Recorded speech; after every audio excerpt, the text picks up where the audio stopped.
இந்த நாளும் கூட எபேசியருக்கு நிருபம் 3ஆம் அதிகாரத்தை திருப்பிக் கொள்வோம். எபேசியர் 3ஆம் அதிகாரம் 14 முதல் 21 வசனங்கள் உள்ள அந்த ஜெபத்தை உங்களுக்காக நான் வாசிக்க விரும்புகிறேன். அதில் கடைசியில் இருக்கிற வாக்குத்தத்தத்தையும் ஆண்டவர் இந்த மாதத்திலே நமக்கு தருவராக. ஆண்டவருடைய நாமம் மகிமைப்படுவதாக. எபேசியர், the book of Ephesians chapter 3 verses 14 to 21. இது நிமித்தம் நான் பரலோகத்திற்கும் பூலோகத்திலும் உள்ள முழு குடும்பத்திற்கும் நாமக்காரராகிய நம்முடைய கர்த்தராகி இருக்கிற இயேசு கிறிஸ்துவுடைய பிதாவை நோக்கி முழங்கால் படியிட்டு, நீங்கள் அவருடைய ஆவியினாலே உள்ளான மனுஷனிலே வல்லமையாய் பலப்படவும், விசுவாசத்தினாலே கிறிஸ்து உங்கள் இருதயங்களில் வாசமாய் இருக்கவும், நீங்கள் அன்பிலே வேரூன்றி நிலை பெற்றவர்களாகி சகல பரிசுத்தவான்களோடு கூட கிறிஸ்துவனுடைய அன்பின் அகலமும் நீளமும் ஆழமும் உயரமும் இன்னதென்று உணர்ந்து அறிவு கட்டாத அந்த அன்பை அறிந்து கொள்ள வல்லவர்களாயும் தேவனுடைய சகல பரிபூர்ணத்தினாலும் நிறையப்படவும் அவர் தமது மகிமையுடைய ஐஸ்வர்யத்தின்படியே உங்களுக்கு அனுக்கிரகம் பண்ண வேண்டும் என்று வேண்டிக் கொள்கிறேன். நாம் வேண்டிக் கொள்வதற்கும் நினைக்குவதற்கும் மிகவும் அதிகமாக நமக்குள்ளே கிரியை செய்கிற வல்லமையின்படியே நமக்கு செய்ய வல்லவராகி அவருக்கு சபையிலே கிறிஸ்து இயேசுவின் மூலமாக தலைமுறை தலைமுறைக்கும் சதா காலங்களிலும் மகிமை உண்டாவதாக. ஆமென், ஹல்லேலூயா. நாம் வேண்டிக் கொள்வதற்கும் நினைக்கிறதற்கும் மிகவும் அதிகமாய் நமக்குள்ளே கிரியை செய்கிற வல்லமையின்படியே நமக்கு செய்ய வல்லவராகிய கர்த்தர். ஹல்லேலூயா. நாம் நினைப்பதற்கும் வேண்டிக் கொள்வதற்கும் மிகவும் அதிகமாக நம்முடைய வாழ்க்கையிலே ஆண்டவர் கிரியை செய்கிறாராம். ஆண்டவருடைய நாமம் மகிமைப்படுவதாக. கர்த்தருக்கு சித்தமானால் இந்த மாதத்தில் எபேசியர் புத்தகத்திலிருந்து ஆண்டவருடைய வார்த்தைகளை உங்களோடு நான் பகிர்ந்து விரும்புகிறேன். எபேசியர் புத்தகம் it's a God's gatebook for growth. நாம் வளர்வதற்காக ஆண்டவர் கொடுத்த ஒரு கையேடாக இருக்கிறது நம்ம பார்க்கிறோம். கிறிஸ்தவ வாழ்க்கையிலே ஆண்டவர் நமக்கு கொடுத்த அந்த ஐஸ்வர்யங்கள் என்ன என்பதை அப்போஸ்தலனாகிய பவுல் இங்கே எழுதுகிறார். 3 முக்கியமான காரியங்களை இந்த புத்தகத்தில் பார்க்க முடியும். ஆண்டவருக்குள்ளாக நமக்கு இருக்கிற ஆசீர்வாதங்கள் என்ன? அவர் வெல்த், அவர் riches in Christ.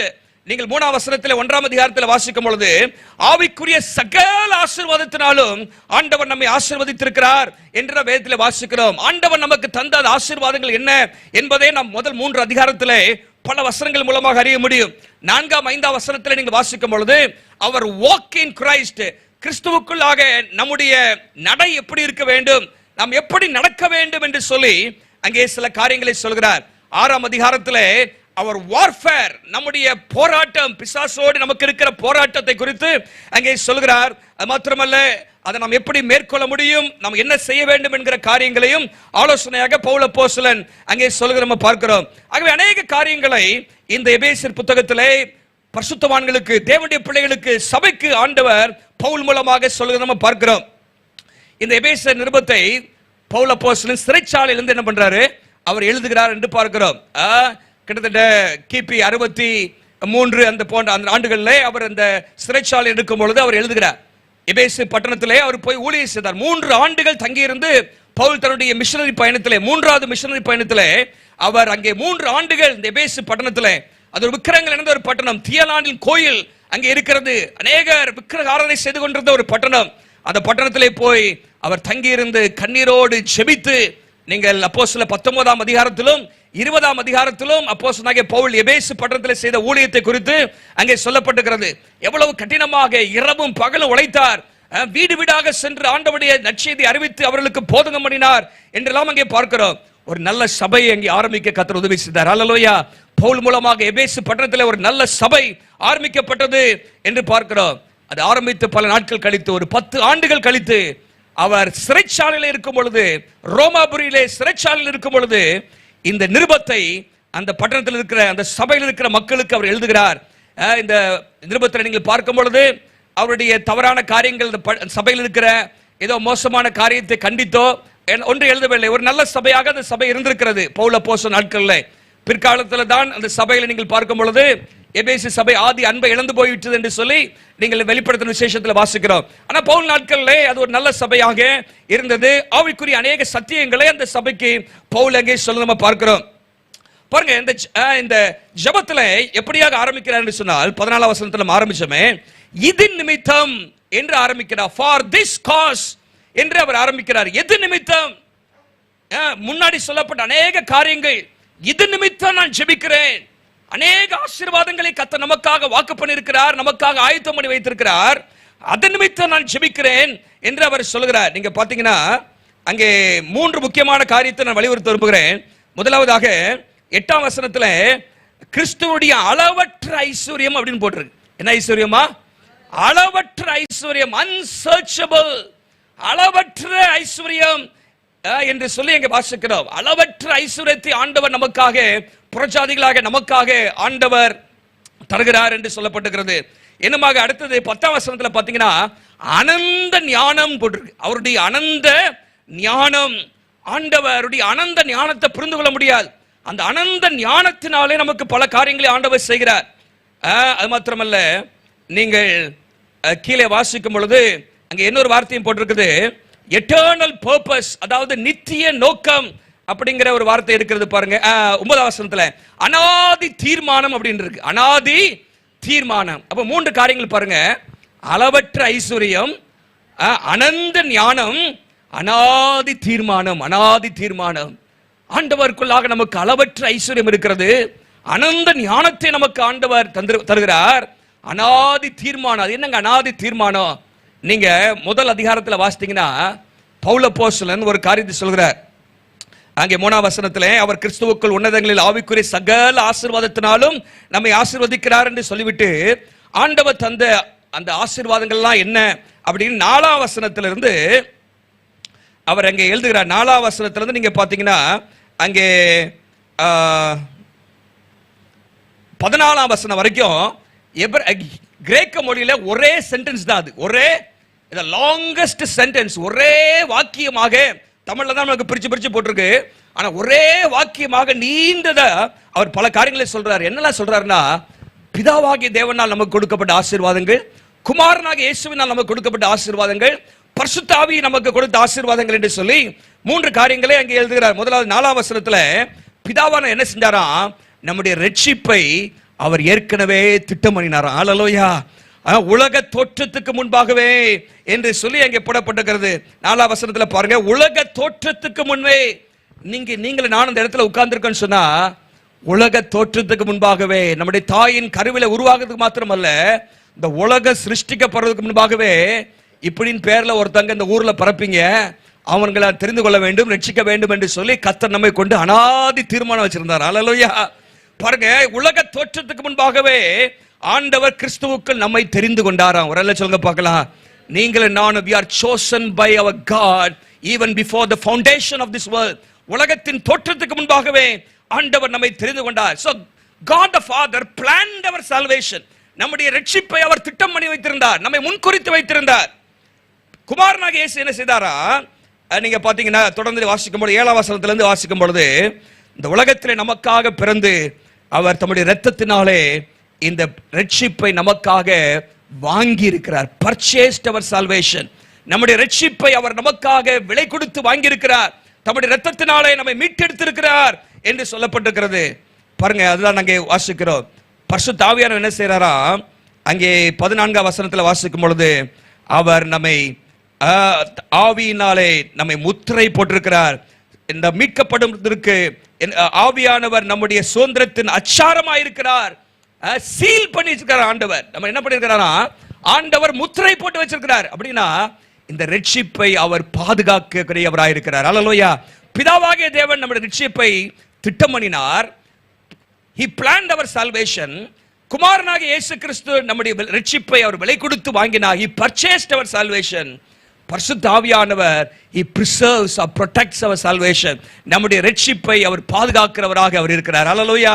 பாருங்க, அந்த ரட்சிப்பு விலையேறப்பட்ட ரட்சிப்பு, இவ்வளவு பெரிய ரட்சிப்பு என்று சொல்லி எபிரேயர் 2ஆம் அதிகாரம் 4ஆம் வசனத்தில் வாசிக்கிறோம். இவ்வளவு பெரிதான ரட்சிப்பை ஆண்டவர் நமக்காக திட்டம் பண்ணினார். அவர் நமக்காக சிலுவையை ஏற்படுத்தினார். அந்த ரட்சிப்பை பாதுகாப்பதற்காகவும் அவர் நமக்காக உதவி செய்து கொண்டிருக்கிறார். ஹல்லேலூயா என்று சொல்லி அவர் அங்கே எழுதுகிறதை நம்ம பார்க்கிறோம். தொடர்ந்து 2ஆம் அதிகாரத்தில் நீங்க வாசிக்கும் பொழுது அங்கே நம்ம எப்படி அக்கிரமத்திலே மரித்து போயிருந்தோம், நம்ம கெட்ட மக்களாக வாழ்ந்து கொண்டிருக்கல, நம்ம அக்கிரமத்தில் செத்தவர்களாக இருந்தோம், ஆவிக்குரிய ரீதியில நம்ம செத்தவர்களாக இருந்தோம். ஆனால் ஆண்டவர் நம்ம மேல வைத்த இரக்கம் 4ஆம் வசனத்துல பாருங்க, தேவனோ இரக்கத்தில் ஐஸ்வர்யம் உள்ளவராய் நம்மில் அன்பு கூர்ந்த தம்முடைய மிகுந்த அன்பினாலே நம்மை உயிர்ப்பித்தார் என்று சொல்லப்பட்டிருக்கிறது. அவருடைய கிருபையினாலே ரட்சிக்கப்பட்டீர்கள். பாருங்க, ஆண்டவர் பாவத்திலே இருந்த நம்மை, உளையான சேற்றிலிருந்து நம்மை ஆண்டவர் தம்முடைய அன்பினாலே இரக்கத்தினாலே நமக்காக சிலுவையிலே மரித்து அவர் உண்மை உயிர்ப்பித்து நம்மை உன்னதங்களில் உட்கார வைத்திருக்கிறார். ஹல்லேலூயா. அவருடைய கிருபை எவ்வளவு மேலானது. இதான் ஆண்டவருடைய அளவற்ற ஐஸ்வர்யம். இதெல்லாம் நம்ம புத்தி கெட்டாதது. அதை குறித்து நான் பின்னாடி சில காரியங்களை சொல்கிறேன். ஆகவே அனந்த ஞானம், அளவற்ற ஐஸ்வர்யம், அனாதி தீர்மானம், இந்த 3 காரியங்களை யோசித்து பவுல் பார்க்கும் பொழுது அவரால் ஜெபிக்காம இருக்க முடியல. ஹல்லேலூயா. எவ்வளவு பெரிய ஆண்டவர், அவரால் துதிக்காம இருக்க முடியல. ஆகவே என்ன செய்யறாரா பாருங்க, இது சிறைச்சாலையில இருந்து எழுதுறாரு. ரோமன் டஞ்சன் அப்படின்னு சொல்லுவாங்க. பாத்தீங்கன்னா டஞ்சன் மாதிரி தான் இருக்கும். நம்ம சிறைச்சாலை மாதிரிலாம் உங்களுக்கு நல்ல கட்டில் போட்டு உங்களுக்கு சில ஏசிலாம் இருக்குது, 3 வேளை நல்ல சாப்பாடு, அப்படி இல்லை, பயங்கரமா இருட்டடைந்த டஞ்சனா இருக்கும். அப்படிப்பட்ட ஒரு இடத்துல இருந்து அவர் எழுதுகிறார். ஆனா நீங்க எழுதுறத பாத்தீங்கன்னா அவர் அங்க இருக்க மாதிரி தெரியல. எங்கேயோ 5 ஸ்டார் ஹோட்டல்ல உட்கார்ந்து எழுதுற மாதிரி, எங்கேயோ கொடைக்கானல்ல மலை உச்சியில இருந்து சந்தோஷத்தின் மிகுதியில் எழுதுற மாதிரி எழுதுறாரு. ஏன்னா அவருக்கு தெரியும் ஆண்டவருக்குள்ளாக அவருக்கு இருக்கிற ஆசீர்வாதங்கள். ஹல்லேலூயா. அதை உணர்ந்தபடினாலே, அதை அனுபவித்தபடினாலே அவர் ஒரு அடைப்பட்ட ஒரு மனிதனாக அல்ல, உயர பறக்கிற ஒரு மனிதனாக தன்னை வாழ்க்கையில் அனுபவித்தவராக இதை எழுத நம்ம பார்க்கிறோம். ஹல்லேலூயா. நீங்களும் நானும் கர்த்தருக்குள்ளாக நமக்கு இருக்கிற ஆசீர்வாதத்தை புரிந்து கொண்டால் நம்முடைய வாழ்க்கையில எதுவும் நம்மை கட்டி வைக்க முடியாது. ஹல்லேலூயா. ஆண்டவருக்காக நம்ம செயல்படுவோம், ஆண்டவருக்காக நம்ம பிரகாசிப்போம், சோர்ந்து போக மாட்டோம். இங்க பாருங்க, இது நிமித்தம் அந்த அளவற்ற ஞானம், ஐஸ்வர்யம், அனந்த ஞானம், இந்த அனாதி தீர்மானங்கள் எல்லாம் நான் நினைக்கும் பொழுது இது நிமித்தம் என்ன செய்யறேன்னா, அங்க சொல்றாரு பாருங்க, நான் பரலோகத்திற்கும் பூலோகத்தில் உள்ள முழு குடும்பத்துக்கும் காரணமாகிய இயேசு கிறிஸ்துவுடைய பிதாவை நோக்கி முழங்கால் படியிட்டு அவர் சொல்லுகிறது பார்க்கிறோம். இன்னைக்கு 3 காரியத்தை நான் உங்களுக்கு சொல்ல விரும்புகிறேன். முதலாவதாக, இந்த ஜெபத்தினுடைய தூண்டுகோல் என்ன? the prompting of this prayer. இந்த ஜெபத்திற்கான தூண்டுகோல் ஏற்கனவே சொன்னபடி இந்த 3 காரியங்கள்: அளவற்ற ஐஸ்வர்யம், அனாதி தீர்மானம், அனந்த ஞானம். இதுதான். இதை யோசிக்கும் பொழுது அவருக்கு அந்த ஜெபிப்பதற்காக, எதுக்காக ஜெபிக்கிறார்னா, இதை இந்த மக்கள் எல்லாம் புரிந்து கொள்ளணுமே. இந்த எபேசு பட்டணத்தில் மக்கள்லாம் ஆண்டவருடைய அளவற்ற என்ன ஐஸ்வர்யத்தை, அனந்த ஞானத்தை, அவர் வைத்திருக்கிற அந்த வல்லமையை, அவருடைய எல்லா காரியங்களையும் இந்த எபேசு மக்கள், இந்த ரட்சிக்கப்பட்ட மக்கள் புரிந்து கொள்ளணுமே. இந்த மக்கள் எல்லாம் சாதாரண ஒரு மனிதர்களாக வாழ்ந்து கொண்டிருக்கிறார்களே, இந்த ரட்சிப்பில் இருக்கிற மேன்மை, இந்த ரட்சிப்பில் இருக்கிற மகிமை, இந்த ரட்சிப்பில் இருக்கிற உன்னதமான அந்த ஆசீர்வாதங்களை இந்த மக்கள் அறிந்து கொள்ள வேண்டுமே என்பதற்காக தான் இந்த ஜெபம் பண்றார். ஹல்லேலூயா. அவங்க எல்லாருக்கும் நல்ல வீடு கிடைக்கணும், நல்லா என்னது இருக்கணும் அப்படிங்கிறதுக்காக இல்ல, அந்த ரட்சிப்பில் இருக்கிற மேன்மையும் ஆசீர்வாதத்தையும் இந்த மக்கள் புரிந்து கொள்ள வேண்டும் என்பதற்காக தான் இந்த ஜெபத்தை அவர் எடுக்கிறார். அப்போ அந்த ஜெபத்திற்கான தூண்டுகோல் தான். இந்த ஜெபத்திற்கான நோக்கம் 3 முக்கியமான காரியங்கள், இல்லாவிட 4 காரியங்களுக்காக அவர் ஜெபிக்கிறார். முதலாவது எதுக்காக ஜெபிக்கிறார்னா நீங்க அங்க பாத்தீங்கன்னா 14ஆம் வசனத்தை நான் வாசிக்கிறேன். 16ஆம் வசனத்தை, நீங்கள் அவருடைய ஆவியினாலே உள்ளான மனுஷனிலே வல்லமையாய் பலப்படவும். அதுக்கு முன்பாக ஒரு காரியத்தை சொல்லிடுறார். அதாவது நமக்கு ஆண்டவருக்குள்ள இருக்கிற ஐஸ்வர்யத்தை நீங்க யோசித்து பார்க்கணும். ஒரு முறை ஒருத்தர் வீட்டுக்கு ஒரு சாதாரண ஒரு கிறிஸ்தவர் அவருடைய வீட்டுக்கு இந்த டாக்ஸ் அசஸ் பண்றவர், வரிகை எவ்வளோ குறிப்பிட்ட ஆள் செலுத்தணும் அப்படிங்கிறதுக்காக அங்கே அசஸ் பண்றதுக்காக போயிருந்தாராம். அப்போ அந்த கிறிஸ்தவர்கிட்ட போய் கேட்டாரா, ஐயா உங்களுக்கு எவ்வளவு சொத்து இருக்குது அப்படின்னு கேட்டாராம். அவர் சொன்னாராம், நான் பெரிய பணக்காரன், என் சொத்து நிறைய இருக்குது அப்படின்னாராம். அப்போ அவர் சொன்னாராம், அப்போ கொஞ்சம் சொல்லுங்க, நாங்கள் உனக்கு வரி போடணும், ஆகவே என்னென்ன சொத்துலாம் இருக்குங்க அப்படின்னு சொல்லி அவர் கேட்டாராம். அவர் சாதாரண ஆள் தான். அவர் என்ன சொன்னார், முதலாவதாக எனக்கு நித்திய ஜீவன் இருக்குது அப்படின்னாராம். என்ன சொன்னாரா? யோவான் 3:16 படி நித்திய ஜீவன் இருக்கிறது. யோவான் 14:2 படி, அதாவது அந்த வசனத்தை படி சொல்லல, அவர் சொல்றாரு, எனக்கு பரலோகத்துல பெரிய வாசஸ்தலம் இருக்குது அப்படின்னாராம். பெரிய வாசஸ்தலம் இருக்குது. அப்புறம் புத்தி கெட்டாத சமாதானம் எனக்கு இருக்குது. பிலிப்பியர் 4:7 படி, 1 பேதுரு 1:8 போட்டிருக்கு, அங்கே சொல்லி முடியாத சந்தோஷம் எனக்கு இருக்குது, மாறாத தேவனுடைய அன்பு எனக்கு இருக்குது, உண்மை உள்ள குணசாலியான மனைவி எனக்கு இருக்கிறா, கீழ்ப்படுகிற ஆரோக்கியம் உள்ள ஆசீர்வாதமான பிள்ளைகளை எனக்கு தந்திருக்கிறாரு, நல்ல உண்மையான நண்பர்கள் எனக்கு தந்திருக்கிறாரு, மாத்திரமல்ல, இரவிலே பாடக்கூடிய பாடல் எனக்கு தந்திருக்கிறாரு, எனக்கு ஜீவ கிரீடத்தையும் தருவேன்னு சொல்லியிருக்கிறாரு அப்படின்னு சொல்லி இருக்கு அப்படின்னு சொல்லியிருக்கிறாராம். உடனே அந்த டாக்ஸ் அசஸ் பண்றாரு, என்னப்பா நீ உண்மையிலே நீ என்னதா பெரிய பணக்காரன் தான், ஆனா உனக்கு சொத்துக்கள்லாம் டாக்ஸுக்கு உட்பட்டது அல்ல, உனக்கு வரி விலக்கு கொடுத்துடுற அப்படின்ட்டா. Truly you are a very rich man, your property is not subject to taxation அப்படின்னு சொன்னாராம். பாருங்க, இன்னைக்கு நம்ம உலகத்தினுடைய ஆசீர்வாதங்களை தான், வீடு நிலம் இதை தான் சொத்தாக பார்க்கிறோம். ஆனால் ஆண்டவர் நமக்கு வைத்திருக்கிற ஆசீர்வாதங்கள் அதை காட்டில் மேலானது. ஹல்லேலூயா. நான் சொன்னது அனைத்துமே பணத்தை கொடுத்து வாங்க முடியாது. ஹல்லேலூயா. அது சமாதானம் இருக்கு பாருங்க, எல்லா புத்திக்கு மேலான சமாதானம், சொல்லி முடியாத சந்தோஷம். ஹல்லேலூயா. நல்ல மனைவி, பிள்ளைகள், உண்மையான நண்பர்கள், இரவிலே பாடக்கூடிய பாடல், ஆண்டவர் எல்லா நேரத்திலும் பாடக்கூடிய இந்த இருதயம் நமக்கு தராரே. மாத்திரமல்ல, நமக்காக ஆண்டவர் பெரிய வாசஸ்தலத்தை வைத்திருக்கிறாரே. இதெல்லாம் நினைச்சு பார்க்கும் பொழுது நம்ம பெரிய ஆட்கள். ஹல்லேலூயா. தேவனுடைய அளவற்ற ஐஸ்வர்யம், அதை நம்ம புரிந்து கொள்ள வேண்டும். ஒரு முறை ஒருத்தர் இந்த கழுகு முட்டை இருக்கு பாத்தீங்களா, அந்த கழுகு முட்டை, இந்த கழுகு முட்டையை கொண்டு வந்து கோழி முட்டையோட சேர்த்து வச்சு, கோழியோட சேர்த்து பொறிக்க வச்சார். அந்த தாய் கோழி வச்சு கொடுத்து அது அடக்காக்க வைக்க பார்த்தீங்களா, அதுல வந்து போட்டுட்டாராம். என்ன முட்டைய? கழுகு முட்டைய. மற்ற முட்டைகள் ஒரு 10 முட்டை கோழி முட்டை, ஒரு முட்டை என்னது கழுகு முட்டை. அதே மாதிரி அடைக்காத்து வரும்பொழுது 10 கோழி குஞ்சு பொறிச்சான். என்ன பொறிச்சு? கழுகும் பொறிச்சான். அப்போ இந்த கழுகம் என்ன பண்ணிட்டு இருக்குது? இந்த கோழியோடே சேர்ந்து மண்ணை கவுகின சாப்பிட்டுட்டே இருந்துச்சான், கொத்திட்டே இருந்துச்சான், கீழே என்ன பண்ணிட்டு இருந்துச்சான். அப்போ ஒரு நாள் இந்த கழுகு அது மற்ற கோழி குஞ்செல்லாம் பார்த்து கேட்டுச்சான். இப்போ அது வந்து கோழி தான் நினைச்சிட்டு இருக்குது. அங்க பாரு, மேல அந்த கழுகு ஒன்று பறக்குது. ஏன் நம்ம மட்டும் எப்படி இருக்கோம் அப்படின்னு கேட்டதுக்கு மற்ற கோழி குஞ்சு எல்லாம் சொல்லிச்சான், அதெல்லாம் நீ யோசிக்காத, அதெல்லாம் நம்மளால முடியாது அப்படின்னு சொல்லிருச்சான். எதுட்ட? கழுகு கொஞ்சம் சொல்லிருச்சான். அதை பற்றி யோசிக்கவே அது வந்து தனி, ஆகவே அதை பற்றி நம்ம யோசிக்க முடியாது, நம்ம இங்கதான் இருக்கணும் அப்படின்னு. அதை கேட்ட கழுகு அந்த என்னது அந்த கழுகு குஞ்சு அது கோழி குஞ்சாவே வளர்ந்து கோழி குஞ்சாவே செத்து போச்சான். அது பறக்கவே முடியலையா. இன்னைக்கு பிசாசு நம்ம வந்து உன்னதத்தில் பறப்பதற்காக அழைக்கப்பட்டவர்கள். ஹல்லேலூயா. தேவனுடைய மகிமையான ஆசீர்வாதங்களை உணர்ந்தவர்களாக நம் ஆண்டவருடைய சமூகத்தில் அதில் உணர்ந்தவர்களாக செயல்பட வேண்டும் என்று கர்த்தர் விரும்புகிறார். ஆனால் அநேக நேரத்தில் நம்முடைய செயல்பாடு எல்லாத்தையும் நீங்க பார்க்கும் பொழுது அதெல்லாம் உலக பிரகாரமாகவே இருக்கிறது நம்ம பார்க்கிறோம். நீங்கள் பரலோகத்துக்காக அழைக்கப்பட்டவர்கள். ஹல்லேலூயா. உன்னதத்தில் பறப்பதற்காக அழைக்கப்பட்டவர்கள், தேவனுடைய மேலான ஆசீர்வாதங்களை பெறுவதற்காக அழைக்கப்பட்டவர்கள். இன்னொரு உதாரணத்தை சொல்றேன்.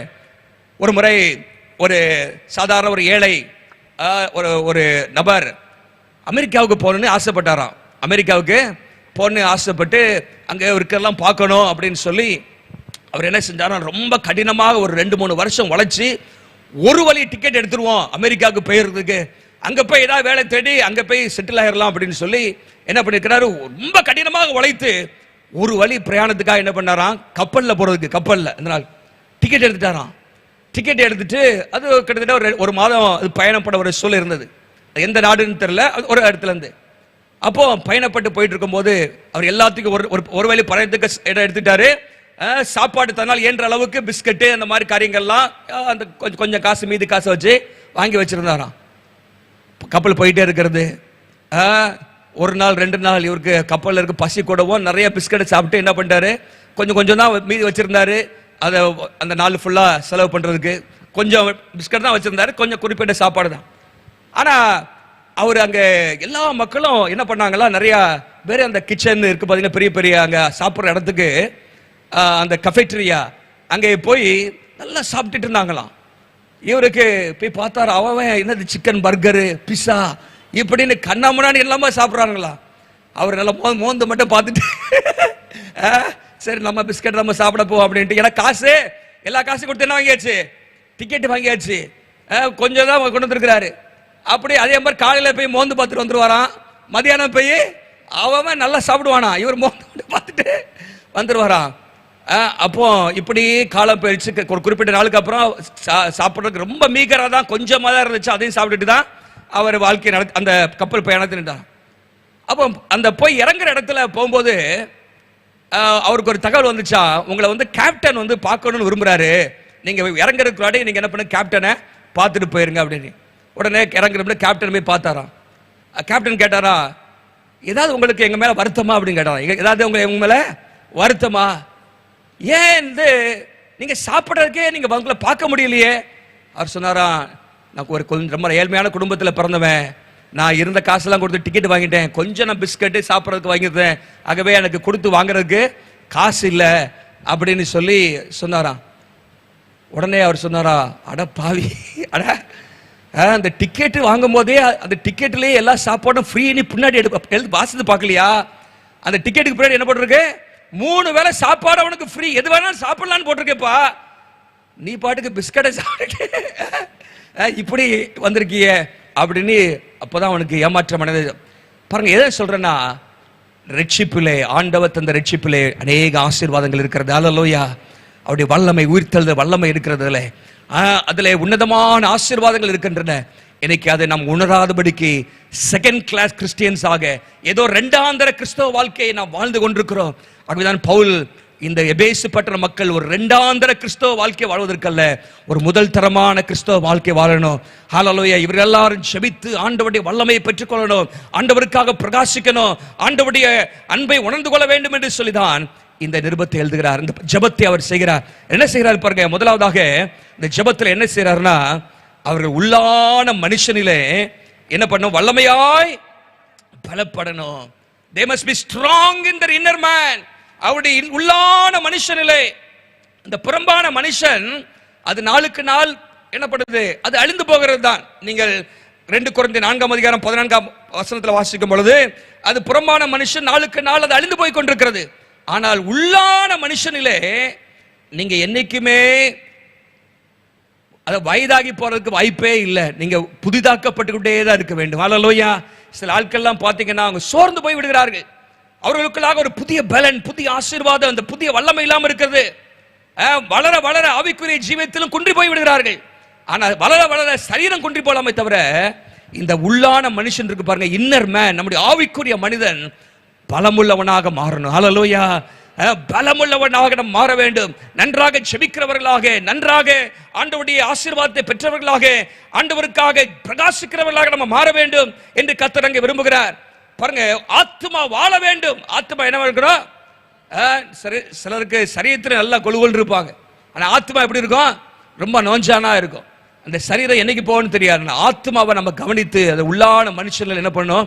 நம்ம பலப்பட வேண்டும். ஆகவே அதற்காக ஜெபிக்கணும். ஆண்டவரே, பவுல் ஜெபித்தது போல இந்த 4 ஜெபத்தையும் நீங்க இந்த மாசம் உள்ள ஜெபிக்கணும். ஹல்லேலூயா. நான் உள்ளான மனுஷனிலே வல்லமையாய் பலப்பட வேண்டும். ஹல்லேலூயா. I must be strong in my inner man. என்னுடைய உள்ளான மனுஷனிலே நான் வல்லமை உள்ளவனாக இருக்க வேண்டும். ஆண்டவருடைய வல்லமை இந்த உலகத்துக்கு காண்பிக்கிறவனாக இருக்க வேண்டும் என்று சொல்லி அவர் ஜெபிக்கிறதை பார்க்கிறோம். உள்ளான மனுஷன் ஆரோக்கியமாக இருக்க வேண்டும், உள்ளான மனுஷன் வல்லமையாக இருக்க வேண்டும், பலமுள்ளதாக இருக்க வேண்டும், உள்ளான மனுஷன் நாளுக்கு நாள் புதுப்பிக்கப்பட வேண்டும் என்று நான் வாசிக்கிறோம். 3 யோவான் 2ஆம் வசனத்தில் வாசித்து பாருங்கள். எபேசியர் 3:14-16 நாம் இங்கே வாசிக்கிறோம். இன்னும் 2 கொரிந்தியர் 4:16 இந்த வசனங்கள் எல்லாம் உள்ளான மனுஷனை குறித்து அங்கே எழுதப்பட்டிருக்கிறது. பவுல் அப்போஸ்தலன் பிலிப்பியர் 3:10 எழுதும்போது சொல்றாரு, இந்த உயிர்த்தெழுதலின் வல்லமை நான் அறிய விரும்புகிறேன். ஹல்லேலூயா. எத்தனை பேருக்கு ஆண்டவருடைய உயிர்த்தெழுதல் வல்லமை நமக்கு தேவை? ஹல்லேலூயா. அந்த உயிர்த்தெழுதலின் வல்லமையை நாம் பெற்றுக்கொள்ள வேண்டும். இந்த உயிர்த்தெழுதலின் வல்லமை, இந்த உள்ளான மனுஷர்களை ஆண்டவர் தருகிற அந்த பரிசுத்தாவின் வல்லமையை நாம் பெற்றவர்களாக இருக்க வேண்டும் என்று சொல்லி அவர் ஜெபிக்கிறார். அப்போ 16ஆம் வசனத்துல ஆவியினாலே உள்ளான மனுஷனிலே, இன்னர் மேன்ல நம்ம ஸ்ட்ராங்கா இருக்கணும். ஹல்லேலூயா. வல்லமையாக இருக்கணும். அப்படின்னா என்ன அர்த்தம்? விசுவாசத்திலே ஆரோக்கியம், ஜெபத்திலே ஆரோக்கியம், வேத வாசிப்பிலே நல்ல ஸ்ட்ராங்கா இருக்கிறது, பரிசுத்த ஆவிக்குள்ளாக வாழ்கிற வாழ்க்கை, இதில் எல்லாவற்றிலும் நம்ம வல்லமையாக பலப்பட வேண்டும். ஹல்லேலூயா. அடுத்ததாக 2வதாக என்ன செய்ய பண்றாருன்னா, விசுவாசத்தினாலே கிறிஸ்து உங்கள் இருதயங்களில் வாசமாயிருக்கவும் என்று எழுதுகிறார். விசுவாசத்தினாலே கிறிஸ்து உங்கள் இருதயங்களில் வாசமாயிருக்கவும், that Christ might dwell in your hearts by faith. அப்படின்னா என்ன அர்த்தம்? அதாவது இவங்க எல்லாம் ரட்சிக்கப்பட்ட ஆட்கள் தான், அப்படிதானே?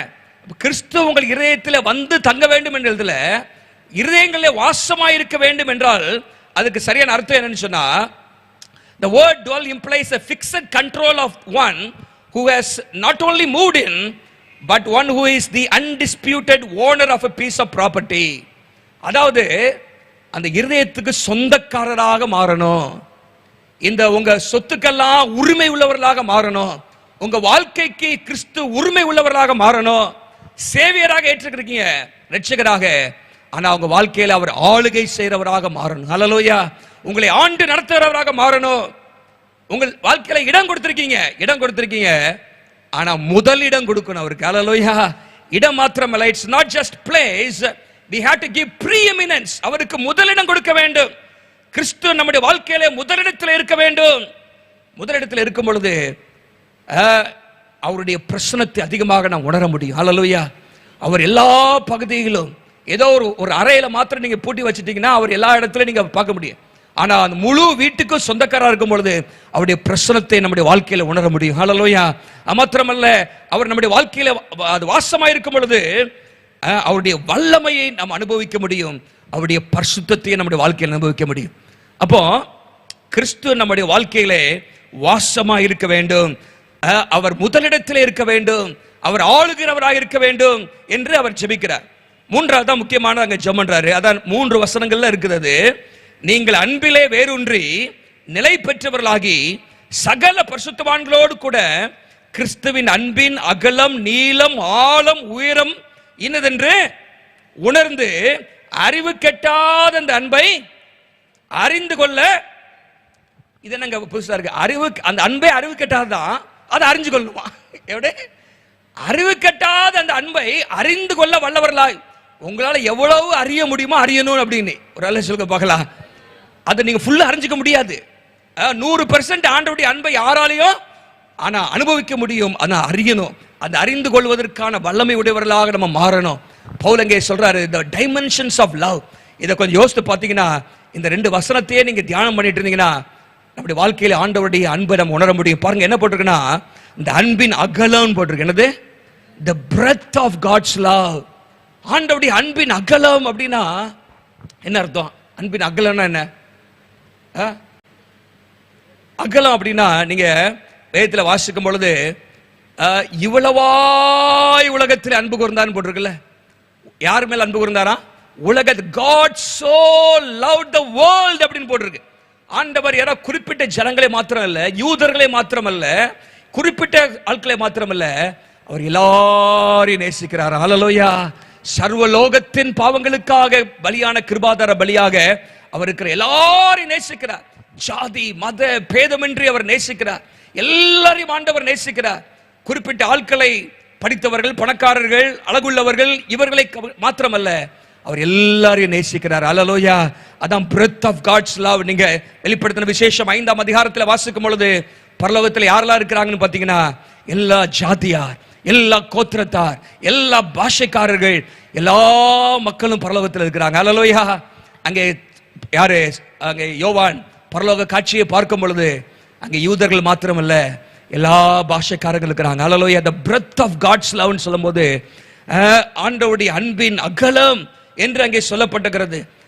நிறத்தை தாண்டி, நம்முடைய சூழ்நிலைகளை தாண்டி, குணங்களை தாண்டி, நம்முடைய ஜாதி மத இனங்களை எல்லாவற்றையும் தாண்டி எல்லாரையும் அவர் நேசிக்கிறார். அவர்களை சொல்லுங்க பார்க்கலாம். அதான் ஒருத்தர் இப்படி சொல்றாரு, a sinner may go to hell unsaved but he will never go to hell unloved.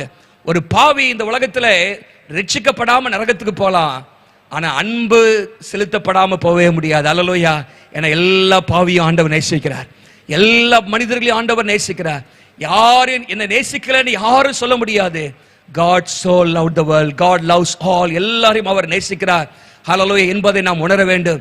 நம்ம நேசிக்கிறதுக்கு நம்ம என்ன தகுதியா நமக்கு இருந்துச்சு? ஹல்லேலூயா. எவ்வளவு கொடுமையா இருந்தோம், ஆண்டவர் நேசித்தாரே. அதான் breadth of God's love. ரெண்டாவது போட்டிருக்கு என்ன லவ்? ஆண்டவருடைய நீளம். அகலம் மாத்திரமல்ல, அகலங்கும் போது இவ்வளவு.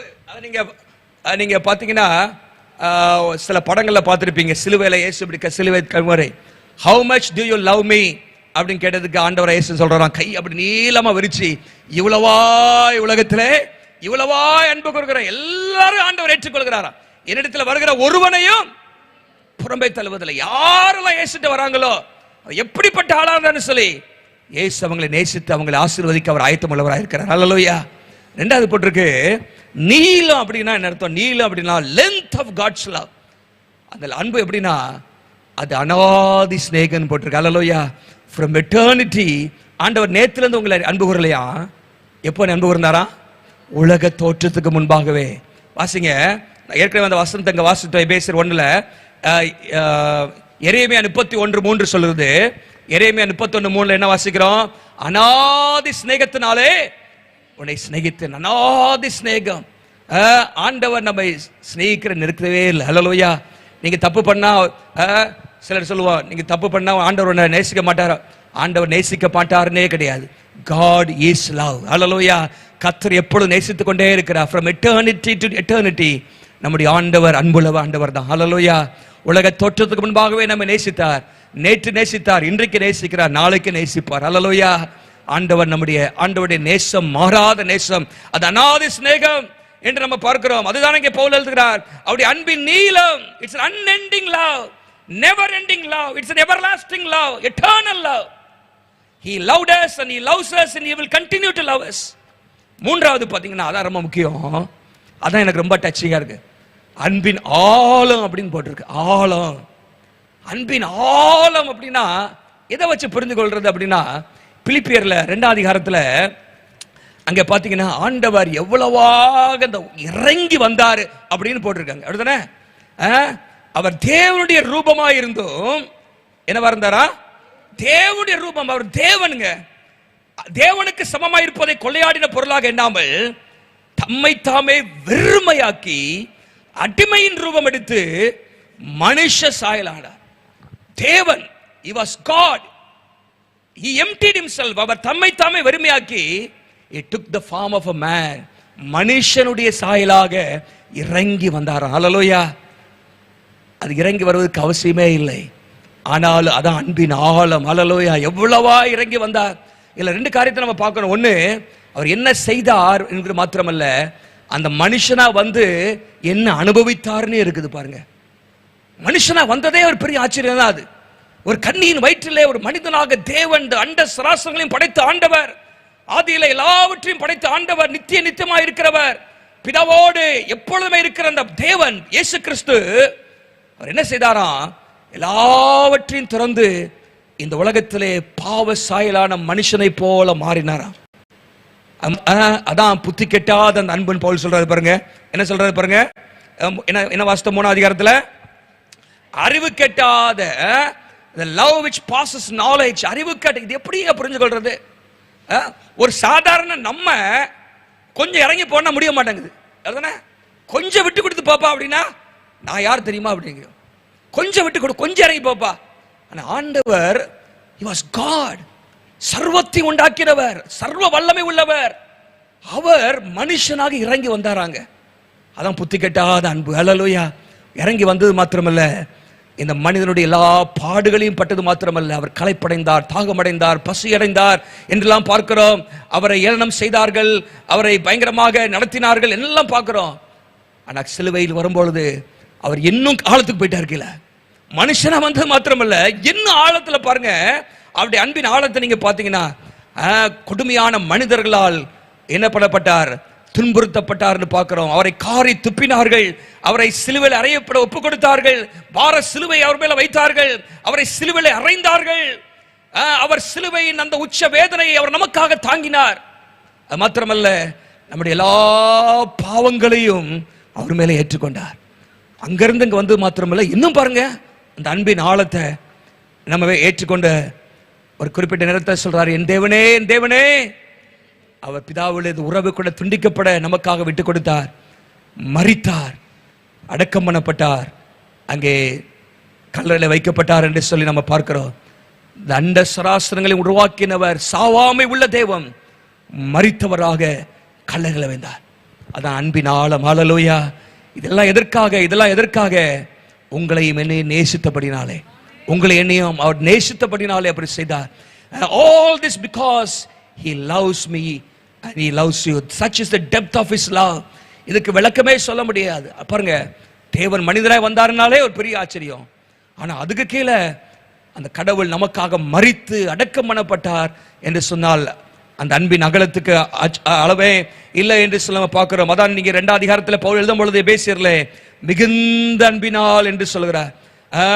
ஒரு தேவ மனிதன் இப்படியாக சொல்கிறார், God's love is the single most powerful force in this world. இந்த உலகத்திலே இருக்கிற பெரிய சக்தி என்னன்னு சொன்னா, the single most powerful weapon force அப்படின்னா தேவனுடைய அன்பு தான். ஹalleluya.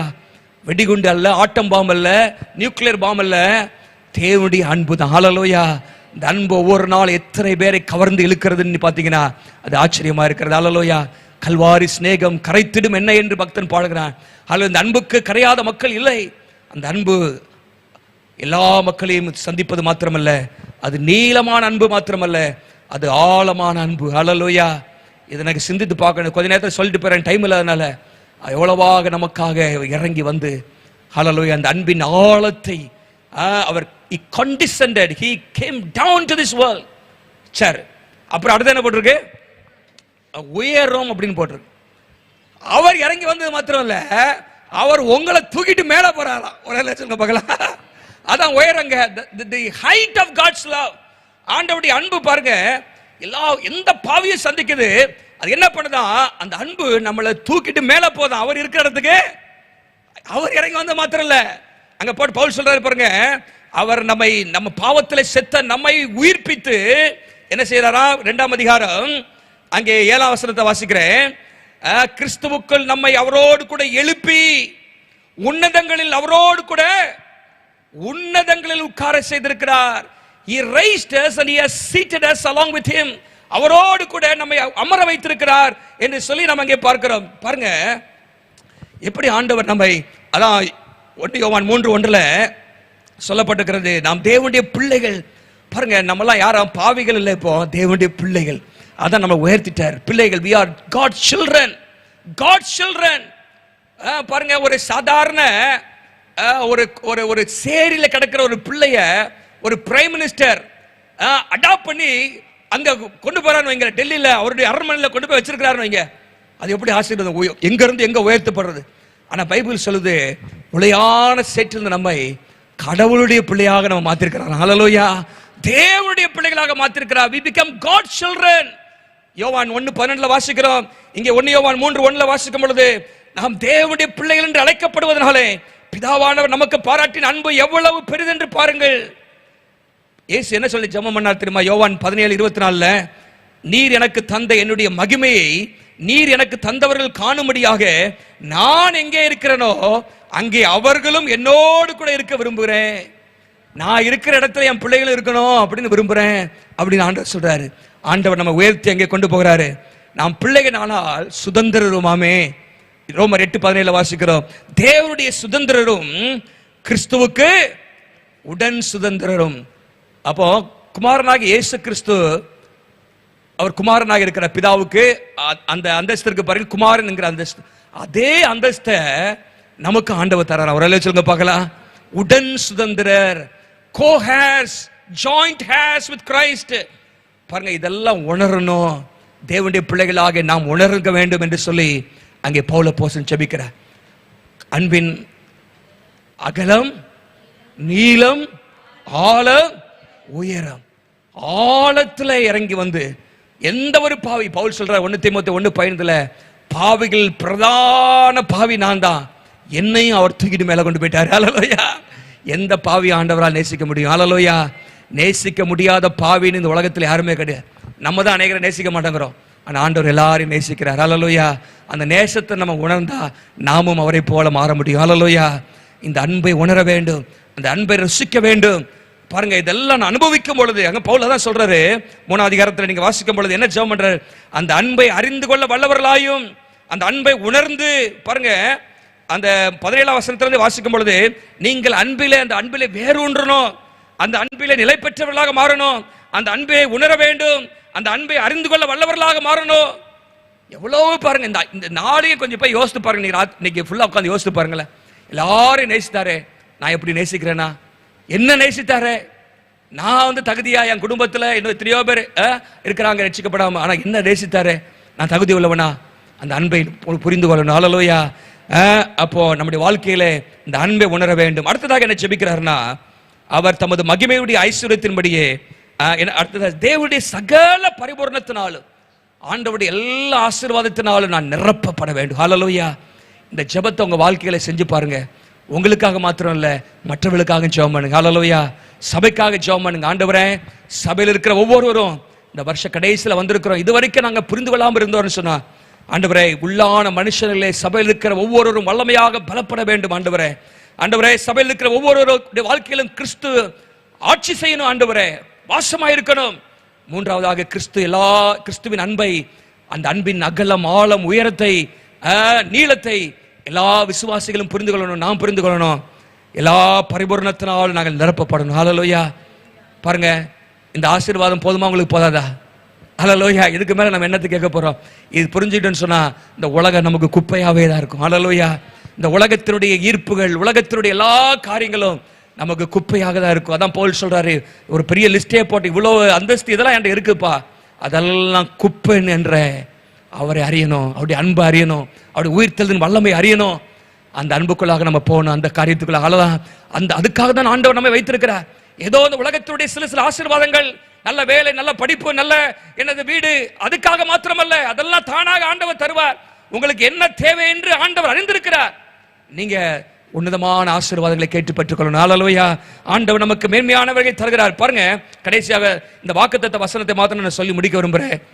அங்கே சொல்லப்பட்டிருக்கிறது, நாம் வேண்டிக் கொள்வதற்கும் நினைப்பதற்கும் மிகவும் அதிகமாக நமக்குள்ளாக கிரியை செய்கிற, பாருங்க, நம்முடைய ஆண்டவர் பதில் கொடுக்கிறது மாத்திரமல்ல, நம்ம கேட்பதுக்கு கூடவே பதில் தருகிறார்.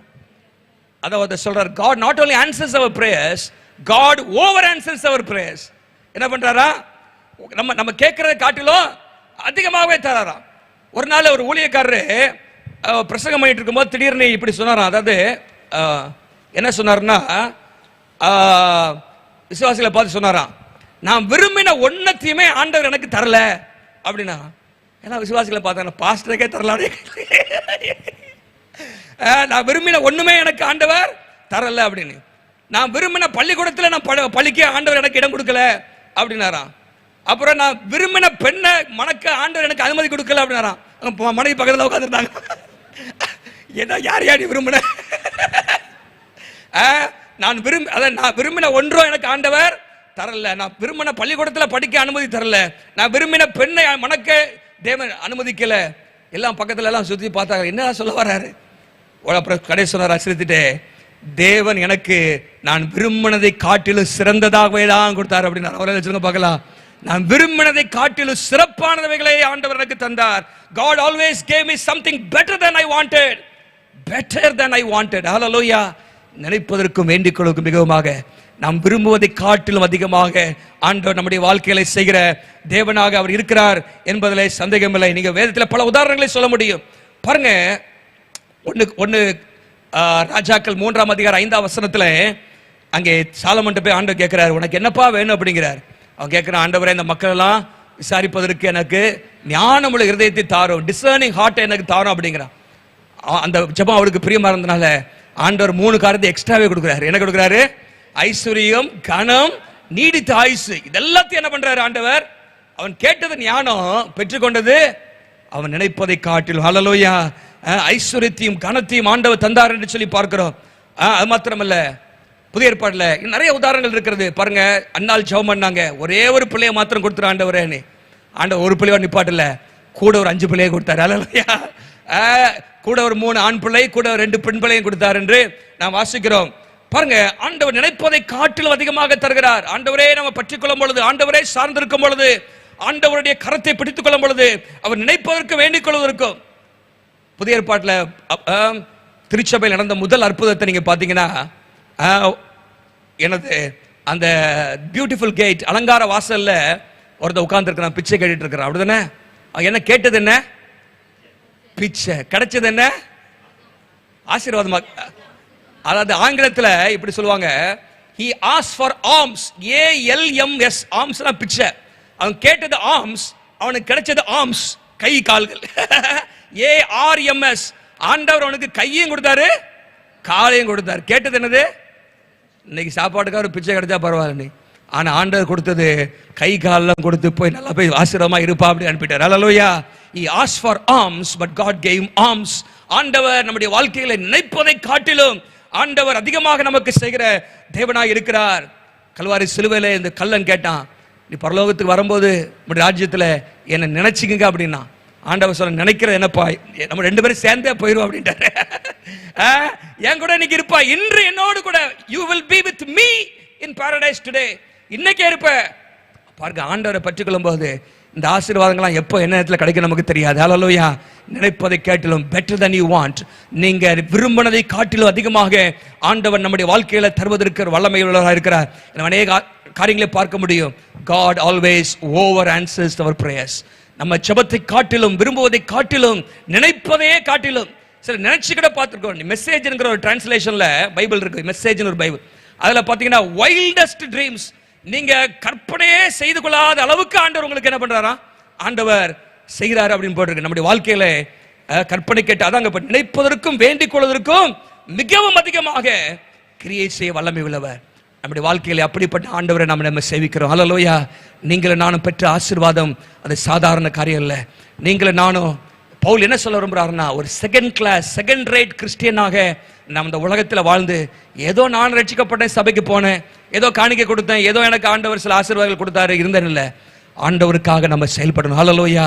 ஆண்டவருக்காக வல்லமை உள்ளவர்களாக மாறணும். இந்த அன்பை உணர்ந்தவர்களாக மாறணும். எந்த பகுதியில் நம்ம சோர்ந்து போயிடக்கூடாது. நான் யார், you must know your identity. பாருங்க, ஒரு கோழி குஞ்சாகவே நீங்க செத்து போறதல்ல, நீங்க யார் என்பதை அறிந்து கொள்ள வேண்டும். who you are in Christ, in Christ, கிறிஸ்துவுக்குள், இயேசுவுக்குள் அப்படிங்கிற வார்த்தை இந்த எபேசியர் நிருபத்தில் மாத்திரம் 27 தடவை வருது.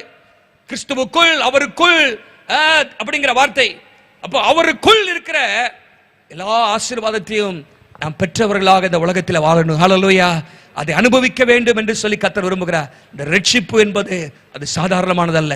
ஹல்லேலூயா. இந்த டிக்கெட் வாங்கிட்டு போறதுனால ஏதோ போய் கரை சேர்த்திருக்கிறதா இல்ல, அதுல எவ்வளவு ஆசீர்வாதங்கள் இருக்கிறது. ஹல்லேலூயா. பூமிக்குரிய ஆசீர்வாதங்களை மாத்திரம் நான் சொல்ல வரல, இந்த உலகத்திலே நாம் வல்லமை உள்ளவர்களாக, சமாதானம் உள்ளவர்களாக, சந்தோஷம் நிறைந்தவர்களாக, ஹல்லேலூயா, பரலோக சிந்தையோடு கூட அநேகருக்கு ஆசீர்வாதமாக மாறுகிறவர்களாக நம்ம மாற வேண்டும். ஹல்லேலூயா. அதான் பவுல் சொல்றாரு, ஒன்றுமில்லாதிருந்தும் அநேகரை ஐஸ்வர்யமானாக்குகிறேன்னு சொல்றாரு. ஹல்லேலூயா. though nothing I make everybody rich. எனக்கு ஒண்ணுமே இல்லதான், ஆனா எத்தனையோ பேரை நான் ஐஸ்வர்யம் ஆக்கிட்டு இருக்கிறேன். பாருங்க, அதுதான் கிறிஸ்தவ வாழ்க்கை. ஹல்லேலூயா. நம்முடைய வாழ்க்கையில அப்படிப்பட்ட ஆசீர்வாதத்தை உணர்ந்தவர்களாக நாம் இருக்க வேண்டும் என்று சொல்லி கர்த்தர் விரும்புகிறார். அப்ப இன்னைக்கு ஆண்டவர் தருகிற வாக்குத்தத்தம் நினைப்பதற்கும் வேண்டிக் கொள்வதற்கும் மிகவும் அதிகமாக நமக்கு தெரிகிற ஆண்டவர். ஹல்லேலூயா. நாம் ஜெபிக்க வேண்டிய ஒரு ஜெபம் இருக்கிறது. 4 காரியம் சொன்னேன். அவருடைய வல்லமையினாலே உள்ளான மனுஷனாலே பலப்படணும். அவருடைய கிறிஸ்து நம்முடைய இருதயங்களை ஆளுகை செய்யணும் எப்பவுமே. 3வதாக அவருடைய அன்பின் அகலம், ஆழம், உயரத்தை அறிந்து கொள்ள வல்லவர்களாக நம்ம மாறணும். தேவனுடைய சகல பரிபூர்ணத்தினாலும் நம்ம ஒவ்வொருவரும் நிரப்பப்படணும். ஹல்லேலூயா. அந்த கிருபை ஆண்டவர் நமக்கு தருவாராக. நம்ம எல்லாரும் எளிமையை ஜெபிக்க போகிறோம். ஹல்லேலூயா.